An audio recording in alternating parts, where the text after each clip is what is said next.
Halo, selamat datang kembali di channel Perspektif. Nah, ini narasi dizalimi rezim langsung rontok pas tahu kalau oknum ini punya tujuan politik di balik serangannya ke pemerintah. Pada akhirnya terbongkar juga ya identitas oknum ini yang ternyata dia ini masuk ke gerombolan Barisan Amin alias gerombolan kalah pilpres. Aduh. Kok saya jadi curiga ya? Jangan-jangan orang ini lagi kerja keras ya buat naikin nama Anies yang lagi anjlok gara-gara hobi kampanye dini. Seperti itu. Ya rakyat ini nggak bakal lupa ya, dan nggak ketipu lagi. Ya gimana Anies Baswedan ini tunggangi bencana ya buat cari muka. Mau nipu apa lagi nih? Ngeri karena mendukung Anies dicopot dari petugas haji. Pendukung Anies Baswedan Kiki Fauzi diduga mengalami diskriminasi. Pasalnya Kiki Fauzi ini sudah melakukan tes secara prosedural step by step lolos. Dari tes administrasi, dari tes wawancara, CAT lolos semuanya. Tapi ini ketika diklat tiba-tiba dicopot. Padahal kalau sudah diklat kan kita tahu sendiri itu sudah tahap dimana sebelum bertugas dibekali gitu loh. Secara SDM administrasi sudah lolos. Nah ini kayaknya ada kaitannya karena Kiki Fauzi ini adalah anak abah, makanya tidak diloloskan gitu ya. Apakah benar begitu? Kalau memang seperti itu ya ini sangat keterlaluan sekali. Artinya masih ada tangan-tangan yang menggunakan kekuasaannya untuk mendiskriminasi seseorang. Beri komentar terbaik kalian. Fitnah apa lagi nih? Kok bisa-bisanya salahkan pemerintah dari pemecatan petugas haji ini? Maksudnya ini gimana? Ya nggak mungkin lah ya negara ini seenteng itu lakukan pemecatan. Waduh, ngawur bener ini orang. Pemirsa, di beberapa agenda kampanye, Capres nomor urut 1 Anies Baswedan kerap terlihat memakai rompi atau jaket bertuliskan Wakanda No More, Indonesia Forever. Lantas siapa sebetulnya yang mencetuskan karya dan ide dari pakaian yang sering digunakan oleh Anies? Berikut liputan selengkapnya. Saat ini saya sudah bersama dengan salah satu influencer atau bisa disebut dengan tim ses mudanya Amin, Kiki Fauzi. Selamat siang. Halo, selamat siang. Mbak Kiki, ini kenapa sih Mbak tertarik untuk menjadi sebutannya tim ses mudanya Amin gitu? Sebenarnya aku nih relawan ya, jadi aku tuh bantu-bantu temen aku yang memang bantuin Pak Anies aja. Dan ketika mereka ngajak aku buat bantu, kenapa aku langsung all in Pak Anies, all in Amin? Karena aku dari dulu tuh ngelihat konsistensi value-nya Pak Anies gitu untuk melakukan sesuatu yang berdampak, dan aku tuh pengen menjadi bagian dari bagian itu. Ternyata bener ya, ini orang anak abah juga. Pantesan toh ya alurnya ini mudah banget ketebak. Begitu kena masalah, pemerintah yang dituduh. Begitu disangsi, politik di bawah-bawah. Aduh, ngaco bener ini namanya. Gimana ini menurut kalian? Coba tulis pendapat kalian di kolom komentar. Jangan lupa juga sepil kota kalian biar kita tahu video ini sudah sampai kota mana aja. Sepil di kolom komentar kota kalian. Saya tunggu. Jangan sampai lupa ya. Kata Kiki Fauzi, dia dicopot dari petugas haji karena perintah atasan. Aku mau ngasih tau aja sih bahwa semalam tuh aku dicopot dari petugas haji. Tiba-tiba Tiba-tiba dari atasan kalau nggak salah, tapi ya udahlah aku nggak nanya-nanya lebih lanjut. yang memang membutuhkan orang yang siap jadi petugas haji, bukan orang yang sekali lagi saya sebutkan nebeng naik haji. Kemarin nih, rame soal klaim bahwa Ciki Fauzi dicopot dari petugas haji. Banyak yang langsung membela karena berpikir, kan sudah ikut diklat, kok dicopot? Masalahnya, di sini yang keliru bukan empatinya, tapi logika prosedurnya. Sebenarnya diklat dulu atau SK pengangkatan dulu sih dalam sistem petugas haji? Mari kita bahas.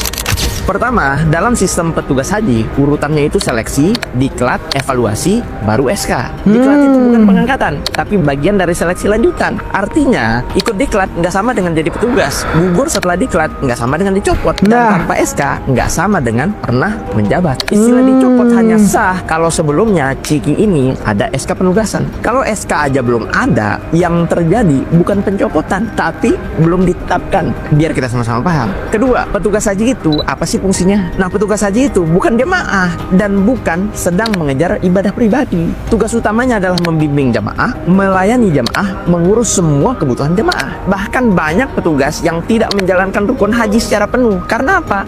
Fokusnya ke pelayanan. Jadi narasi impianku berhaji sambil melayani itu emosional tapi nggak relevan secara fungsi jabatan petugas haji. Itu yang perlu diingat.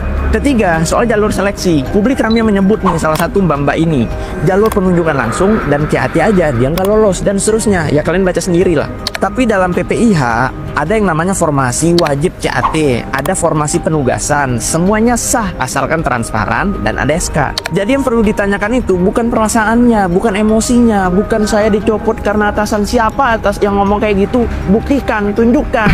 Dia harus dievaluasi. Kalau jadi karyawan kementerian yang profesional dong. Dan kita juga harus mempertanyakan jalurnya si Ciki Fauzi ini apa nih, ya kan? Formasinya apa dan SK-nya mana? Jangan sampai ngomong sana sini, SK pengangkatan aja belum ada. Kalau memang resmi tunjukin aja dokumennya. Narasi emosional kayak gini udahin lah. Jangan terlalu bangun-bangun drama. Jadi masalahnya bukan ikut diklat atau enggak, bukan juga soal empati dan niat ibadah, bukan. Masalahnya adalah penggunaan istilah dicopot untuk situasi yang secara administratif aja belum ada jabatannya, belum ada penugasannya. Ini sebuah kesalahan dan kesesatan berpikir. Kalau istilah publik terus dibiarkan salah, yang bingung itu bukan cuma netizen, tapi kepercayaan orang banyak kepada sistem negara. Dan ingat pesan Pak Wamen nih, ya, kita butuh yang siap kerja, bukan yang nebeng haji, bukan yang urusin ibadah sendiri. Kalau mau haji ya pakai duit sendiri ya tuh. Nah, ya kan? Anak abah ini emang auto sok jadi korban gitu loh ya. Belum apa-apa udah teriak dizalimi, padahal salahnya ini terang benerang, ya. Dipecat ini bukan karena dukung siapa-siapa, tapi karena nggak profesional. Lebih parah lagi, belum punya SK ya, tapi udah gaya sok jadi pejabat nih orang. Aduh. Ngaca dulu lah ya sebelum nyalahin pemerintah. Iya nggak? Gimana ini menurut kalian? Ciki Fauzi dicopot dari petugas haji karena dukung Anies. Mari kita cek faktanya. Jadi biar nggak salah paham, petugas haji itu bukan jabatan buat gaya-gayaan. Itu amanah berat. Makanya pas rame kasus Ciki Fauzi dicoret, viral, lalu dipanggil lagi, banyak yang langsung emosional. Tapi sebenarnya kalau kita ngerti prosedurnya, kita nggak gampang kemakan framing. Yang pertama, pengangkatan petugas haji itu dimulai dari pendaftaran dan seleksi administrasi. Berkas dicek, syarat dicek, kesiapan dicek. Ini bukan formalitas, karena yang berangkat itu bawa nama negara dan melayani jemaah. Kedua, ada seleksi kompetensi, bisa bentuknya tes, wawancara, atau penilaian pengalaman. Yang dicari itu bukan yang terkenal, tapi yang kuat mental, sabar, dan bisa kerja dalam kondisi lapangan yang chaos. Ketiga, ada pelatihan atau diklat. Nah, ini yang banyak orang salah kaprah. Ikut diklat bukan berarti otomatis final jadi petugas. Ini masih tahap pembekalan, masih bisa dievaluasi. Keempat, yang paling menentukan itu SK penugasan. Kalau SK belum turun atau belum final, statusnya bisa aja masih cadangan, masih menunggu penempatan, atau masih ada penyesuaian kuota. Dan kelima, di lapangan itu ada hal teknis yang bisa bikin nama berubah, kebutuhan sektor berubah, formasi kurang, ada petugas yang batal, ada rotasi, bahkan ada penyesuaian dari pusat. Jadi kalau ada orang yang dicoret, itu belum tentu dizolimi. Bisa jadi memang belum final. Yang jadi masalah kalau drama ini dibawa ke publik, seolah-olah kalau viral maka otomatis harus menang. Haji itu pelayanan jutaan jamaah. bukan soal siapa yang paling dikenal, tapi siapa yang paling siap. Gimana pendapat kalian? Nah, bener sekali Bang. Ya jangan langsung jadi korban gitu loh ya. Langsung mewek-mewek seperti itu, nggak usah lah ya. Ngaca dulu lah, intinya seperti itu loh. Ya enggak. Nah, ini ada postingan dari era DKD. Ternyata attitude-nya juga minus. Pelatihan 20 hari malah dateng 6 hari doang. Ya udah pasti nggak lolos lah. Aji mumpung banget buat ngonten Haji Queen. Dengan fakta pengakuan temen-temennya ini udah jelas si Queen emang pengen drama aja. Waduh. Ternyata seperti ini toh. Gimana ini menurut kalian? Coba tulis pendapat kalian di kolom komentar ya. Dan kita lanjutkan saja video berikutnya. Anies Baswedan dikritik oleh banyak masyarakat karena dianggap melakukan kampanye terlalu dini dalam Rakernas 1 Gerakan Rakyat beberapa waktu lalu. Karena di situ sudah digaungkan jargon Anies Presiden 2029. Bahkan banyak yang mengomentari Anies yang pada saat itu mengatakan ketidakadilan ekologis dalam pemerintahan saat ini. Padahal nyatanya Pak Prabowo sudah mencabut izin 28 perusahaan yang terbukti melanggar aturan lingkungan. Ini disampaikan oleh beberapa konten kreator kampanye terlalu dini. Yang mana Anies Baswedan beberapa waktu lalu melakukan Rakernas 1 Gerakan Rakyat. Ini tuh partai politik baru ya teman-teman, bernama Gerakan Rakyat. Pokoknya mereka mendukung Anies sebagai presiden di 2029. Jadi seolah-olah sedang disolidkan nih basis masanya melalui organisasi tersebut. Netizen melihat ini terlalu dini dong. Termasuk bagaimana Anies mengkritik pemerintahan saat ini soal tambang dan ketidakadilan ekologis. Di mana perusahaan yang merusak justru dapat keuntungan tanpa menanggung beban kerusakan. Padahal nyatanya baru-baru ini sudah dilakukan pencabutan izin 28 perusahaan yang terbukti melanggar aturan lingkungan dan menyebabkan bencana di Sumatera. Serta perusahaan itu diwajibkan membayar denda dan 2029 masih 4 tahun lagi, tapi kampanyenya sudah mulai dari sekarang. Pertanyaannya cuma satu. Ini perjuangan rakyat atau pemanasan pribadi? Karena di politik Indonesia yang belum tentu maju, biasanya paling rajin pemanasan.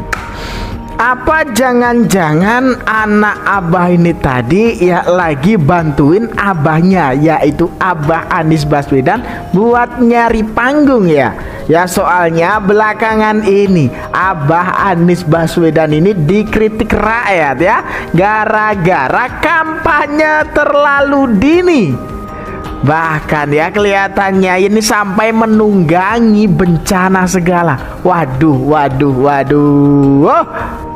Apakah seperti itu? Gimana ini menurut kalian? Kita lanjutkan saja video berikutnya. Assalamualaikum warahmatullahi wabarakatuh. Waalaikumsalam warahmatullahi wabarakatuh. Salam dari Pengadilan Agama Pekanbaru. Hari ini kita ada giat ya. Ya, ini saya dapat berita yang lagi viral beberapa hari yang lalu ketika Pak Anies Baswedan meresmikan jembatan baru ya, yang dibuat oleh aksi bersama Pak Anies Baswedan. Pada kesempatan ini ada satu momen apa yang kemudian doa daripada warga mendoakan semoga Pak Anies Baswedan bisa menjadi pemimpin Indonesia atau menjadi presiden selanjutnya, dan itu membuat semua bahagia ya, semua senang, dan kita doakan mudah-mudahan jembatannya bermanfaat untuk semua warga di sana. Anies Baswedan didoakan jadi presiden saat resmikan jembatan di Karanganyar. Ya Allah, jadikan ia pemimpin RI untuk membahagiakan rakyat. Wah. Ya, seperti inilah ya khas dari anak abah.